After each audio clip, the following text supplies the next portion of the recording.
ভাই আসসালামু আলাইকুম। এই যে এই বড় মসজিদে নামাজ পড়তে আইসা অনুভূতি কি, মানে আপনার প্রবাসী হইয়া?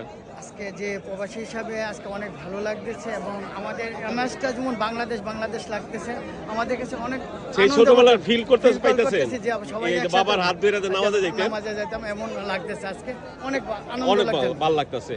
ভাইজান কিছু বলেন। আসসালামু আলাইকুম। আপনি তো বিশিষ্ট ব্যবসায়ী, বিশিষ্ট ব্যবসায়ীর কথা শুনি।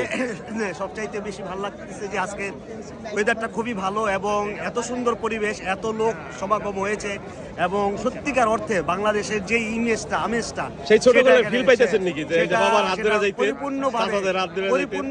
পরিপূর্ণভাবে আমরা সেটা পাচ্ছি এবং এত আনন্দ লাগছে যে খুবই ভালো লাগছে যে আমরা সবাই একসাথে ঈদের জামাত পড়তে পেরেছি। সন্তান এবং আমার সন্তান ভাবি নিয়ে আসছেন তো? হ্যাঁ হ্যাঁ হ্যাঁ, সবাইকে ফ্যামিলি আচ্ছা। সবাইকে নিয়ে আসছি।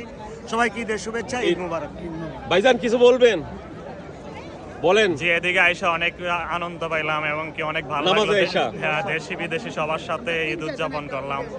আসলে এটা অন্যরকম, দেশের মতো একটা ফিল হলো। বিদেশের মাটিতে প্রবাসীদের ঈদ। প্রবাসীদের ঈদ, ইটালির মাটিতে মানে রোম শহরে এত বড় একটা মসজিদ আসা হয় না আসলে কাছে থাকি। আচ্ছা যাক, আজকে তো হ্যাঁ। মানে একটা ফিল পাইছেন, যে হ্যাঁ। ছোটবেলার ফিল। জি অবশ্যই, সবাই নামাজে যাইতেন? সবাই ভালো থাকবেন। আচ্ছা, ঈদ মোবারক। শুভেচ্ছা।